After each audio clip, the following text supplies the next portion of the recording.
Bismillahirrahmanirrahim. Assalamualaikum warahmatullahi wabarakatuh. Nama saya Muhammad Zakirian Azahiru. Nomor induk siswa D412021070 dari kelas TOI 5K. Ingin sedikit mempresentasikan tentang etika profesi yang diajar oleh Ibu Reni Lestiana MT. Yang pertama, etika profesi ya, kita akan membahas etika profesi. Apa itu etika profesi? Bisa dilihat ya. Etika profesi berasal dari bahasa Yunani ethos yang artinya karakter, watak, susila atau adat. Jadi ketika etika dikaitkan dengan sikap atau tindakan individu itu baik atau buruk. Jadi etika itu hampir mirip dengan attitude ya, seseorang itu memperlakukan seseorang, itu juga bisa termasuk etika. Mengikuti peraturan juga itu termasuk etika. Yang kedua ada profesi. Profesi telah dimengerti oleh banyak orang, yaitu memiliki bidang pekerjaan yang dikaitkan dengan pendidikan dan pengalaman. Nah, profesi ini ya bisa dibilang ya kita ini menjadi karyawan juga itu bisa disebut profesi ya. Terus ibu juga sebagai dosen bisa disebut profesi karena memiliki bidang pekerjaan yang berasal dari pendidikan dan pengalaman. Lalu untuk apa itu etika profesi? Untuk etika profesi sendiri jika digabung adalah prinsip ini mewajibkan setiap pelaku profesinya untuk secara konsisten memiliki moral dan kejujuran dan menjalankan pekerjaannya. Pelaku profesi harus bersikap adil, mementingkan profesi, dan memikirkan kepentingan masyarakat. Jadi, setiap profesi itu nggak asal-asalan ya, harus ada etikanya. Jadi, setiap profesi itu seperti yang di sini harus konsisten, memiliki moral, kejujuran, menjalankan pekerjaannya, dan bertanggung jawab. Yang pertama ada etika. Di sini ada 4 sub ya. Yang pertama arti dari etika, lalu aliran persoalan etika, yang ketiga ada macam-macam etika, dan yang keempat ada komponen etika. Yang pertama arti etika. Tuh di sini ada ya. Arti etika itu ada sekitar 3. Yang pertama etika sebagai ilmu, yaitu ilmu tentang apa yang baik dan apa yang buruk dan tentang hak dan kewajiban moral. Yang kedua ada etika sebagai kode etik, kumpulan asas atau nilai yang berkenaan dengan akhlak. Yang ketiga ada etika sebagai sistem nilai. Nilai mengenai benar atau salahnya yang dianut oleh suatu golongan atau masyarakat. Jadi etika ini terdiri dari beberapa pengertian ya, tidak hanya dari satu sudut pandang saja. Etika bisa diartikan sebagai suatu perbuatan standard of conduct yang memimpin individu dalam keputusan. Beberapa pengertian etika adalah sebagai berikut. Etika adalah perbuatan standar yang memimpin individu dalam membuat keputusan. Ada etika adalah suatu studi mengenai yang benar dan yang salah serta pilihan mana yang dilakukan seseorang. Yang ketiga adalah keputusan etis adalah suatu hal yang benar mengenai perilaku standar. Jadi bisa disimpulkan dari arti etika itu adalah sebuah keputusan ya, dan juga benar atau salahnya seseorang dalam melakukan sesuatu, baik itu pekerjaan ataupun hal lain. Yang kedua, subbab ada aliran persoalan etika. Aliran persoalan etika ini ada 5 ya. Yang pertama itu eudaimonisme atau dalam bahasa Yunaninya sama dengan roh atau semangat yang baik. Nah, kalau pada aliran ini menekankan bahwa kebaikan tertinggi manusia itu terletak pada kebahagiaan situasi yang secara umum baik. Jadi kebahagiaan yang manusia ambil ini adalah dari seberapa kebaikan yang dia buat. menurutnya itu adalah bahagia. Yang kedua ada hedonisme, dalam bahasa Yunaninya yang bisa diartikan kenikmatan atau yang menyenangkan. Kebaikan manusia menurut kaum ini terletak dalam kenikmatan dan kesenangan yang menjadi tujuan hidup. Jadi rata-rata kaum hedonisme itu tujuan hidupnya ya yang penting senang, nikmat, mudah aja gitu. Yang kedua di sini ada egoisme. Nah, egoisme ini bisa diartikan ya mungkin sama kalian juga, egoisme itu ya kebaikan untuk diri sendiri, menjadi target sasaran dan bukan kebaikan orang lain. Jadi mementingkan dirinya sendiri dibandingkan kepentingan orang lain. Jadi apa yang dia mau ya harus terwujud ibaratnya gitu. Yang keempat ada utilitarianisme atau utilis, sama dengan bisa diartikan yang berguna. Ini merupakan bentuk hedonisme yang digeneralisir ya, tetap sama kesenangan dan kenikmatan yang sebagai tujuannya, namun ini kesenangan dan kenikmatannya itu lebih ke berguna atau tidaknya. Nah, kalau utilis ini, kalau yang tadi kan yang penting dia senang aja ya, kalau hedonisme itu. Kalau ini berbedanya ya karena dia lebih tetap selalu hal baik yang dikedepankan meskipun ada kesenangan dan kenikmatan di dalamnya.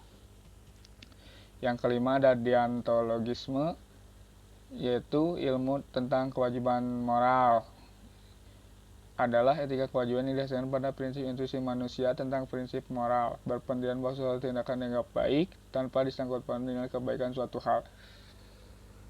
Jadi kalau menurutnya, kalau deontologisme ini menurut dia baik ya udah baik, mau baiknya seberapa 1, 2, 3 pun menurut dia apa yang kata dia baik ya itu sudah termasuk baik gitu, nggak ada tingkatannya, yang penting dia baik yang dilakukannya. Lalu macam-macam etika itu ada dua ya. Yang pertama etika individual, yaitu menyangkut kewajiban dan sikap manusia terhadap dirinya sendiri.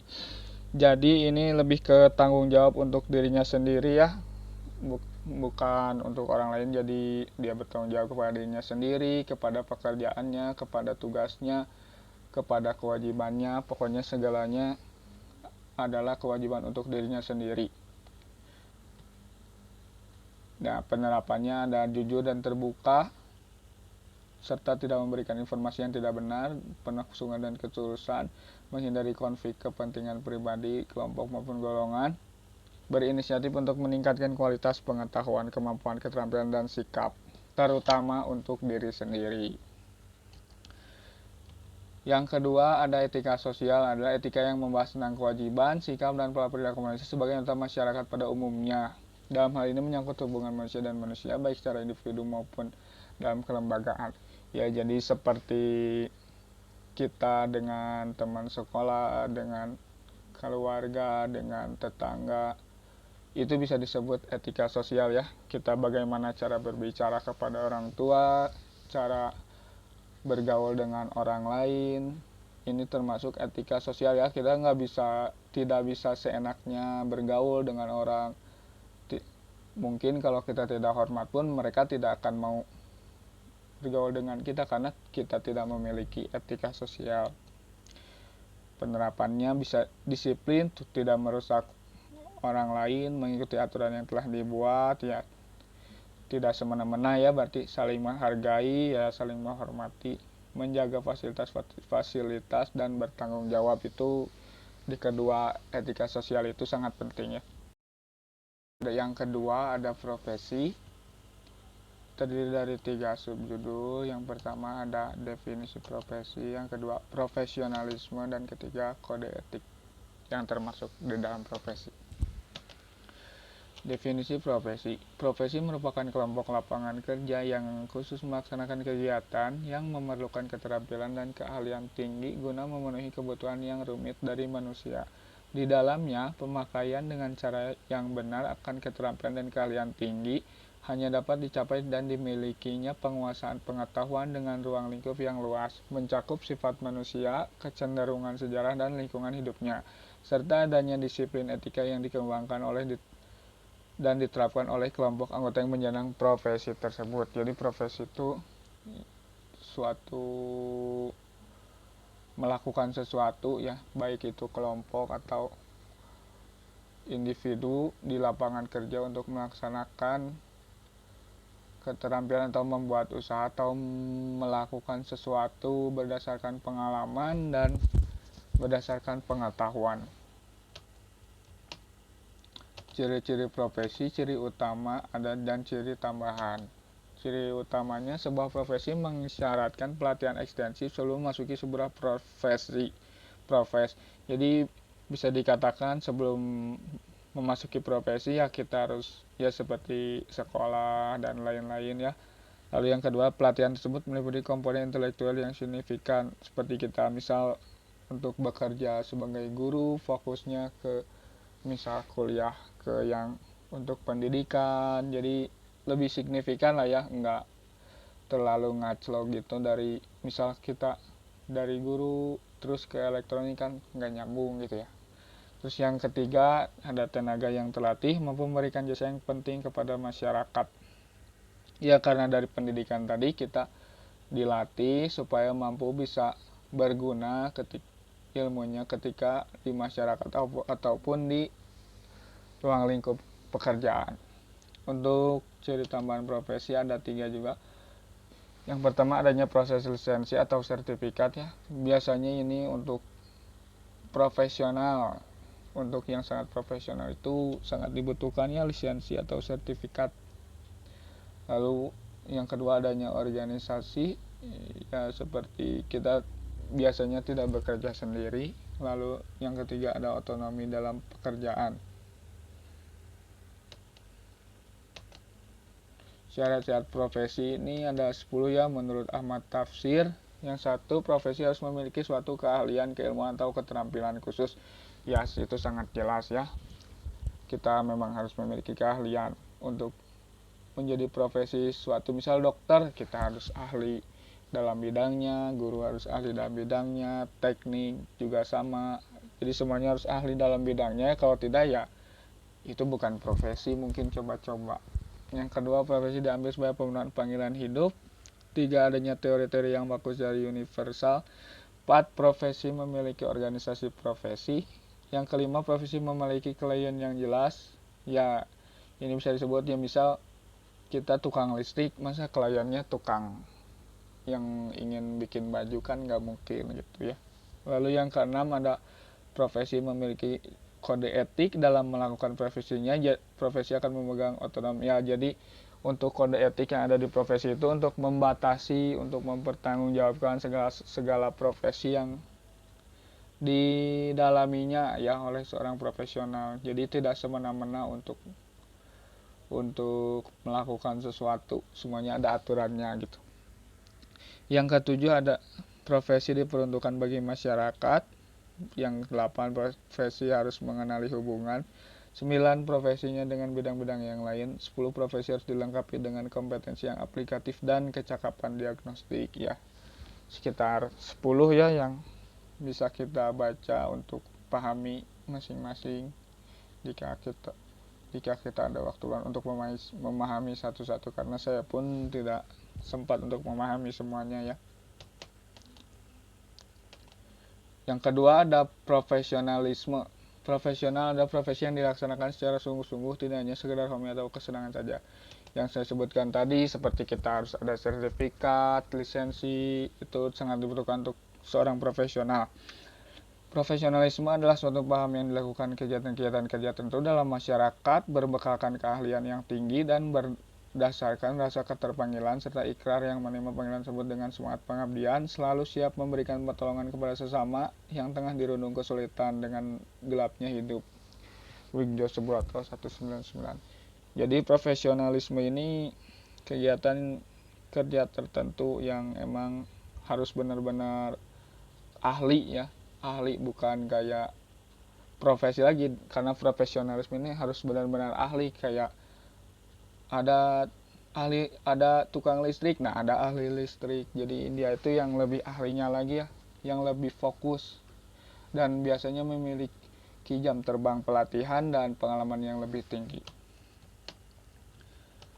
Ada 3 watak kerja profesionalisme, yaitu profesional itu beritikat untuk merealisasikan kebajikan demi tegaknya kehormatan profesi yang digeluti, dan oleh karenanya tidak terlalu mementingkan atau mengharapkan imbalan upah material karena dia bekerja sangat sesuai pengalaman dan udah dengan hati kalau profesional itu.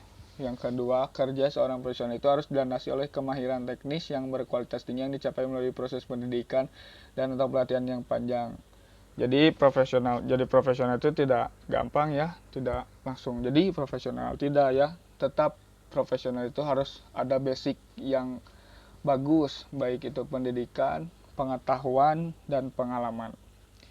3. Kerja seorang profesional diukur dengan kualitas teknis dan kualitas moral, harus menundukkan diri pada sebuah mekanisme kontrol yang berupa kode etik yang dikembangkan dan disepakati bersama dalam sebuah organisasi profesi.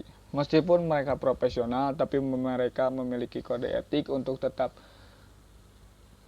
mengikuti aturan yang ada di dalam profesi bidang tersebut.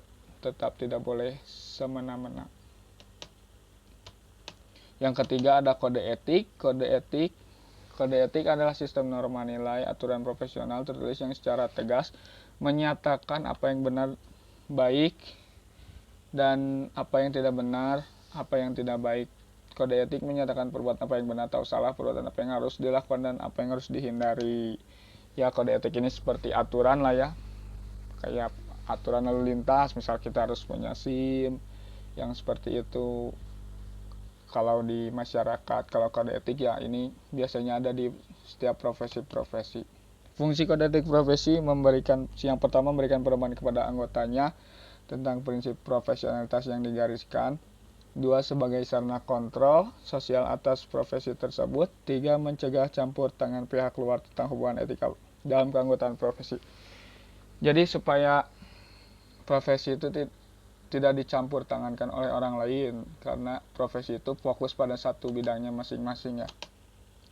Tujuan kode etik agar profesional memberi jasa sebaik-baiknya kepada pemakai atau nasabahnya. Adanya kode etik akan melindungi perbuatan yang tidak profesional, juga dapat dijabarkan sebagai input untuk menjaga dan memelihara kesejahteraan anggota. Yang kedua, untuk meningkatkan pengabdian para anggota profesi. Yang ketiga, untuk meningkatkan mutu profesi. 4. Untuk meningkatkan layanan di atas kepentingan pribadi. Yang kelima, mempunyai organisasi profesional yang kuat dan erat. Sifat-sifat kode etik profesional. Sifat dan orientasi kode etik hendaknya yaitu singkat, sederhana, jelas, namun konsisten. 4. Masuk akal. 5. Dapat diterima. 6. Praktis dan dapat dilaksanakan. 7. Komprehensif dan lengkap. 8. Positif dan formulasinya. Jadi kode etik itu sebenarnya tidak bertele-tele, namun mereka membatasi sesuatu dengan tegas ya. Lalu untuk kode etik ini ditujukan kepada rekan, profesi, badan, nasabah, negara, masyarakat. Jadi untuk kepada orang-orangnya, semua orang sebenarnya memiliki kode etik ya untuk setiap pekerjaan. Jadi misal kita bekerja di satu perusahaan, kita tetap harus ada kode etik ya, atau aturan lah ya. Kalau kita itu pada umumnya aturan, semua itu memiliki aturan. Bagaimanapun hidup bermasyarakat pun kita tidak boleh semena-mena. Baik, sekian dan terima kasih. Ya, kesimpulannya untuk etika dan profesi itu sangat berkesinambungan ya, dimana ketika kita memilih profesi sesuatu itu ada etika yang harus bukan dalam profesi juga ya, di dalam lingkungan masyarakat dimanapun kita berada itu etika itu harus tetap melekat kepada kita gitu. Yang terutama etika yang baik ya, karena kita tidak tahu bisa menyinggung seseorang, orang lain, ataupun kita bisa dicap orang buruk atau beretika buruk. Makanya kita harus menjaga etika dimanapun dan kapanpun, pada siapapun, supaya anggapan orang kepada kita itu lebih baik. Karena ketika orang yang beretika itu mempunyai nilai plus. Untuk etika di dalam profesi biasanya seperti tadi sudah tertera pada kode etik ya. Jadi setiap profesi memiliki kode etiknya masing-masing. Jadi tidak bisa disamaratakan kode etiknya. Untuk profesi sendiri sama, maupun bekerja dimanapun tetap harus mengikuti kode etik yang ada supaya kita tidak keluar dari jalur dan tetap bekerja sesuai dengan apa yang sudah menjadi aturan tertulis. Tidak ada batasan untuk sebuah etika. Semua orang sangat perlu memiliki etika, karena etika itu sangat penting untuk manusia, untuk masyarakat, untuk bermasyarakat, untuk berorganisasi. Etika sangat penting karena etika bisa menggambarkan bagaimana cara kita menghargai seseorang atau menghormati seseorang. Mungkin sekian dari saya. Kesimpulannya, mohon maaf jika ada kesalahan. Wassalamualaikum warahmatullahi wabarakatuh.